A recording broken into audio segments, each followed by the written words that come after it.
नमस्कार, आदाब, हेलो मेरे प्यारे मित्रों। आज मैं आपको जायके के सफ़र पे ले चलूँगी। तो आ गया आपके मुंह में टेस्ट, स्वाद आने लगा। जी हाँ, वो भी मीठे जायके के सफ़र पे। तो आज मैं आपको बकलावा के बारे में बताऊँगी, उसका इतिहास बताऊँगी, उसको कैसे बनाते हैं वो बताऊँगी, और वो किन किन देशों में वो बकलावा खुद घूम के आया है वो बताऊँगी। हम ही घूमने नहीं जाते हैं, कई बार हमारे जो स्वादिष्ट व्यंजन होते हैं वो भी घूमते हैं। कई सदियों पुराने होते हैं और कई सदियों तक वो कई देशों में घूमते हैं और मॉडिफाई होते हैं। तो आज बकलावा का इतिहास जानिए और कैसे बनाते हैं वो पता करिए, और ख़ुद भी अपने घर पे बनाइए ये स्वादिष्ट मीठा व्यंजन बकलावा। तो चलो देखते हैं ये वीडियो।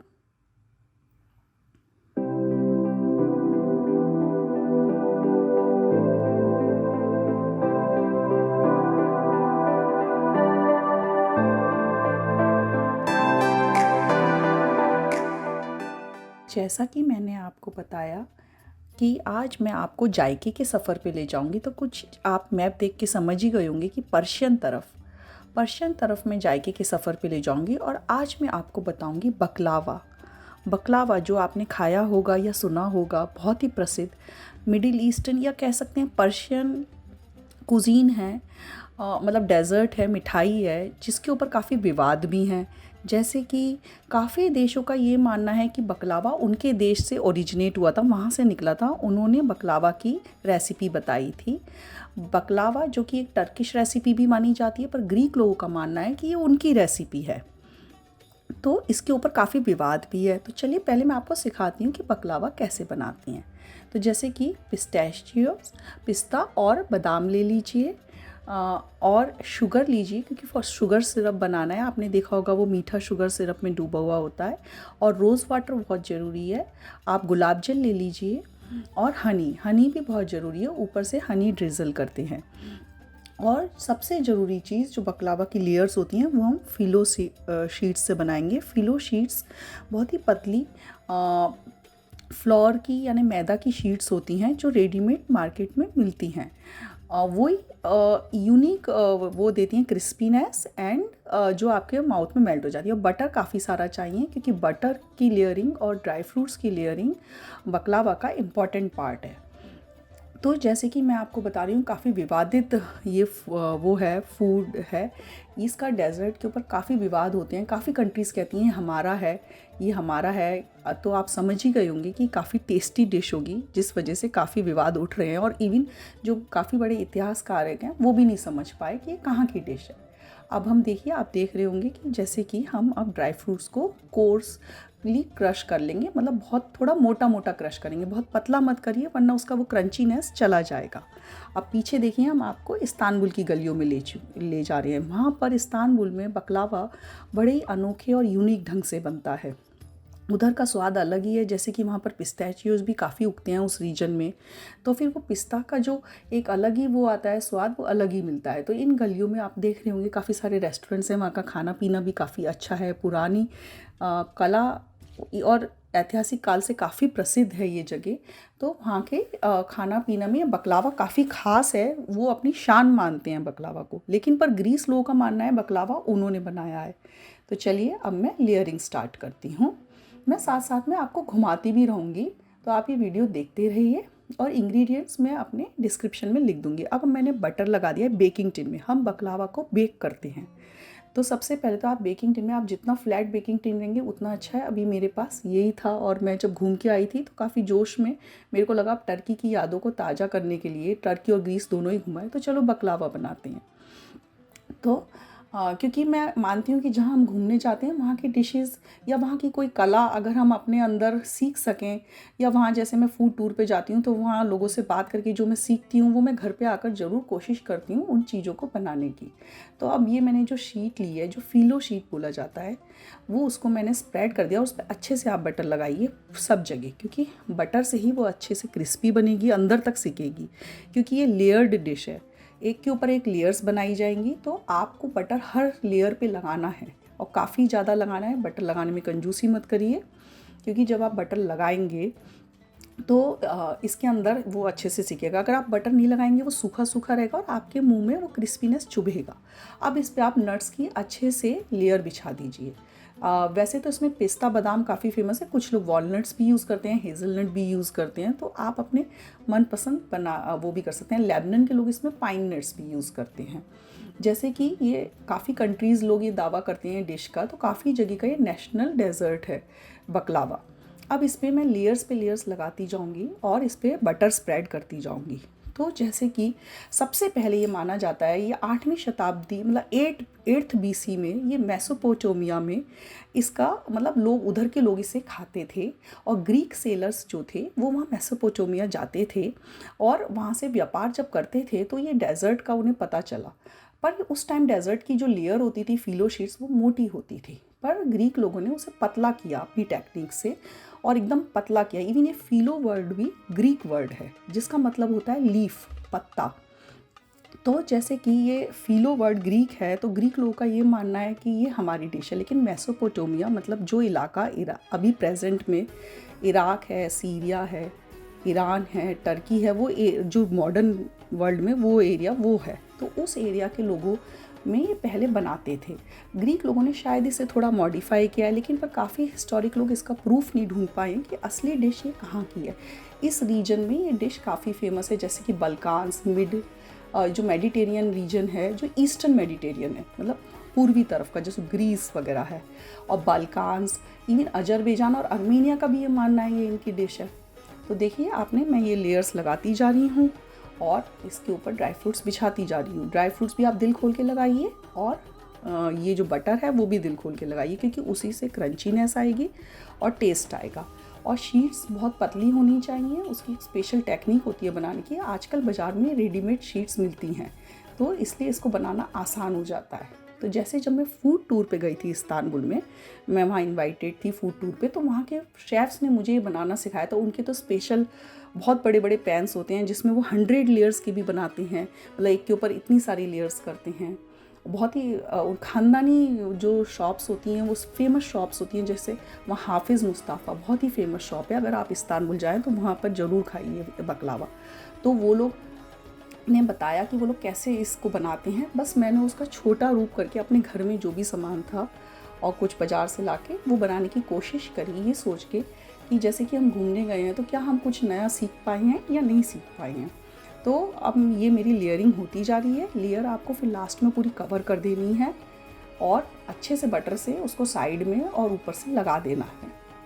क्योंकि वैसे मैंने जो ये बटर यूज़ किया है कायदे से टर्की वाले इसे कम ही समझेंगे, वो तो इससे भी ज़्यादा बटर यूज़ करते हैं, पर थोड़ा सा मैं डाइट कॉन्शियस होने की वजह से मैंने कम मक्खन लगाया है। आप चाहें तो इसमें, इंडियन लोग जैसे घी बहुत इस्तेमाल करते हैं तो घी भी लगा सकते हैं, कोई भी प्रकार का फ़ैट इसमें चलेगा। अब मैं ओवन को सेट करूँगी 180 डिग्री पे और करीब 15 मिनट के करीब बेक करूँगी। डिपेंड करता है लेयरिंग और साइज़ पे भी बेकिंग टाइम, तो आप बीच बीच में देखते रहिए। अच्छा, सबसे इम्पॉर्टेंट बात यह है कि आप है ना इसको कट कर दीजिए पहले से, वरना क्रिस्पी होने के बाद अगर आप कट करेंगे तो सारा टूट जाएगा। तो थोड़ा सा आप इसमें पानी छिड़क के इसको वेट करिए, वरना ये कट नहीं होगा, क्योंकि थोड़ा कई बार फिलो शीट्स सूख जाती हैं। तो आप थोड़ा सा इसे वेट करके इसको पहले से ही कट कर दीजिए अपने डिज़ाइन में, जैसे कि डायमंड शेप या रेक्टेंगल शेप, जो भी आपको शेप देनी है वो धीरे धीरे कट करिए कि लेयर बिगड़े नहीं, क्योंकि जब आप बाद में निकालेंगे तो वो एक एज अ पीस बाहर निकलेगा। अगर आप कट नहीं करेंगे तो आप बहुत बड़ी मिस्टेक कर देंगे, वो फिर सब कट जाएगा। तो आप अपने कटर से कट कर दीजिए। तो जैसे कि मैं आपको इसका इतिहास बता रही थी कि काफ़ी विवादित डिश है, तो ये उतनी ही टेस्टी भी होती है, उतनी ही लोगों की फेवरेट भी है। तो ये पर्शियन रीजन में काफ़ी फेमस थी, उसमें काफ़ी आसपास के कंट्रीज़ का मानना ये है कि ये हमारी डिश है, और जब व्यापार होता था तो ये डिश एक कंट्री से उस कंट्री चली जाती थी। तो ये समझ, और मॉडिफाइड भी हो जाती थी कि कुछ लोग इसका शीट पतला बना रहे हैं, कुछ लोग लेयरिंग डिफरेंट कर रहे हैं, तो उस वजह से काफ़ी लोग ये मानते हैं कि बकलावा हमारा है। तो काफ़ी ऐतिहासिक कारों में इवन इसके ऊपर, बकलावा के ऊपर तो ग्रीस और उसमें युद्ध भी हो गया। अब मैं इसकी चाशनी बनाऊंगी, शुगर सिरप बनाऊंगी, और मैंने उधर बेकिंग के लिए रख दिया है, देखिए टिन। और ग्रीस लोगों के साथ युद्ध हो गया टर्की का कि ये बकलावा हमारा है। तो सोचिए इतनी विवादित डिश है कि 2-3 कंट्रीज़ मिलके इस पे झगड़ा कर रहे हैं कि ये हमारा है। आप ये सोचिए कि ये काफ़ी टेस्टी भी होगा।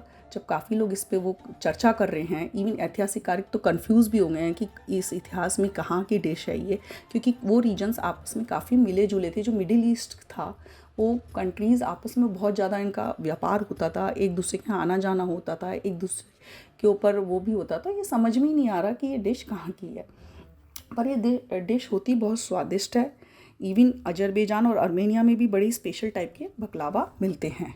तो और जब ये व्यापार फैलने लगा एशिया और नॉर्थ अफ्रीका में, तो ये पर्शियन डिश करके इधर भी बहुत फेमस हो गया। ये फिर दूर दूर तक अपने व्यापार के कारण ये बकलावा इधर से उधर एक तरीके से ट्रैवल कर चुका। तो टर्की का ये मानना है कि ये बकलावा ऑथेंटिक उनका है, और ग्रीस का ये मानना है कि फ़िलो शीट्स तो हमने डिस्कवर करी थी। अब देखिए चाशनी बन गई है, मैं इसमें पूरा रोज़ वाटर डाल दूँगी। रोज़ वाटर अरब्स लोग रोज़ वाटर फ्लेवरिंग के लिए डालती हैं, अमेरिकन्स प्रीफर करते हैं सिनेमन। और वो अब देखिए थोड़ा सा बेक हुआ है, पूरा बेक नहीं हुआ है, तो मैं अब इसको और बेकिंग पे रखूँगी, क्योंकि बेक थोड़ा और करना पड़ेगा। अब मैं जैसे ही बेक कर दिया और देखा काफ़ी गोल्डन हो गया, तो मैं अब इसमें शुगर सिरप अभी डाल लूँगी। आप चाहें तो प्लेट में निकालने के बाद डाल सकते हैं, लेकिन मैं अभी डालना चाहूँगी, क्योंकि अभी देखिए थोड़ा और गोल्डन ब्राउन हो गया है। जब ये पूरा ब्राउन हो जाए तो आप इसमें शुगर सिरप डाल सकते हैं। मैं थोड़ा कम डालूँगी, क्योंकि मुझे शुगर का थोड़ा मैं कम लेती हूँ। अगर आप चाहें तो ज़्यादा सा डाल सकते हैं। शुगर सिरप थोड़ा गाढ़ा बनाइए, क्योंकि अगर पतला बनाएंगे तो ये क्रिस्पी के बदले सॉगी हो जाएगा। गाढ़ा बनाइए जो अंदर अंदर तक चला जाए, इस हिसाब से इसके अंदर डाला जाएगा। और हनी भी इसके ऊपर ड्रिजल होगा। चाहें तो आप शुगर सिरप ना बना के पूरा हनी सिरप भी इसमें बना के डाल सकते हैं, ये आपके ऊपर डिपेंड करता है। पर इसमें रोज़ वाटर फ्लेवरिंग के लिए ज़रूर डालिए। तो जैसे मैं बता रही थी, अरब्स लोग इसमें रोज़ वाटर और कार्डमम डालते हैं, मतलब इलायची डालते हैं फ्लेवरिंग एजेंट शुगर सिरप या उसमें हनी में। हमें नॉर्थ अमेरिकन्स इसमें क्लोव्स यानी लौंग और सिनेमन यानी दालचीनी डालते हैं। तो उस सब की थोड़ी थोड़ी फ्लेवरिंग भी डिफरेंट है। जो कंट्रीज़ अब इस बकलावा को मॉडिफाई करती जानी है एक तरीके से। आजकल तो बहुत सारे शेप्स में भी आते हैं, नॉर्मली रेक्टेंगल और डायमंड शेप में काटे जाते थे ये बकलावा। और लेयर्स के ऊपर बड़ा ही एक्सपर्टीज़ होता है। एक बार सर्बिया में 100 लेयर्स का बकलावा भी बना। तो देखिए ये ऐसे लेयरिंग बन गई है। मैंने ज़्यादा लेयरिंग नहीं करी, क्योंकि मैं इतनी एक्सपर्ट नहीं हूँ। ये मेरा फर्स्ट टाइम ट्रायल है। टर्की से घूमने के आने के बाद मैंने सोचा चलो आज हम टर्की घूमने तो नहीं जा रहे हैं, अब अपने घूमने को याद कर लेते हैं, और थोड़ा सा उसका इतिहास जो मुझे उधर लोगों ने बताया बकलावा के बारे में वो जान लेते हैं। अब मैं इसके ऊपर हनी भी डाल दूँगी। अगर आपको मीठा ज़्यादा चाहिए तो आप ज़्यादा डालिए। आप प्लेट के ऊपर डालेंगे तो ज़्यादा अच्छा रहेगा, पहले डाल देंगे तो आप उसको थोड़ा उसमें मिक्स हो जाएगा। जितनी फ्लैट ट्रे आप बेक करने के लिए रहेंगे उतना निकालने के लिए अच्छा रहेगा। मेरे पास जो केक वाली ट्रे थी मैंने उसी में बेक कर दिया, लेकिन आप फ्लैट जितना लेंगे उतना आपके लिए अच्छा होगा। तो जैसे कि ये बकलावा का मैं आपको इतिहास बता रही हूँ, ऐसे कई जो खाना होता है, जो एक वो होता है, एक जो व्यंजन होता है, उसका भी एक अपना ट्रैवलिंग होता है। जैसे हम ट्रैवल करते हैं वो भी ट्रैवल करता है देश विदेश और मॉडिफाई होता जाता है। तो इसलिए उनका इतिहास एक बड़ा ही अनोखा होता है, और हर रीजन का उसमें एक खूबसूरती आती है। जिस कंट्री में जाता है उस कंट्री का उसमें एक्सपर्टीज़ उसमें लग जाता है। जैसे पहले ये मोटी ब्रेड पे बनता था, पर बाद में इन्होंने ग्रीक लोगों ने इसे फ़िलो शीट्स में बना दिया। मतलब कि बहुत पतली शीट्स में, शीट्स इतनी पतली होती हैं, बहुत क्रिस्पी भी हो जाती हैं, पर क्रिस्पी के साथ आपके माउथ में मेल्ट भी होती हैं। ऐसा नहीं है कि आपको ये चुभें। अभी देखिए मैंने पोटली शेप में भी बकलावा बनाया है कि आपको सर्कुलर बना के एक के ऊपर एक अरेंज करना है। तो ये देखिए ये ओरिजिनल बकलावा है इस्तांबुल का। ये मैं आपको ओरिजिनल बकलावा दिखा रही हूँ। वहाँ देखिए कितना लोडेड है, कितनी सारी लेयर्स हैं, इतना संभालना ही मुश्किल है। तो आपको ये सफ़र, जायके का सफ़र कैसा लगा, उसके पीछे का इतिहास कैसे लगा, ये आप मुझे अपने वीडियो के कमेंट्स में ज़रूर बताइए। क्या जायके के सफ़र में कुछ इतिहास में आपको रुचि आई, और आप क्या समझते हैं कि बकलावा कहाँ का था, या आप बकलावा अब बनाएंगे अपने घर पे इसे देखने के बाद, ये भी मुझे बताइए। तो फिर चलो मिलते हैं अगले वीडियो में, तब तक दूसरे किसी जायके के सफ़र पे कुछ और इतिहास जानने के लिए, जो हम खा रहे हैं, जो हम पसंद करते हैं। तब तक के लिए बाय। अब आपको अगर हमारा वीडियो अच्छा लगा हो तो सब्सक्राइब कीजिए, लाइक कीजिए, पसंद कीजिए। Bye bye.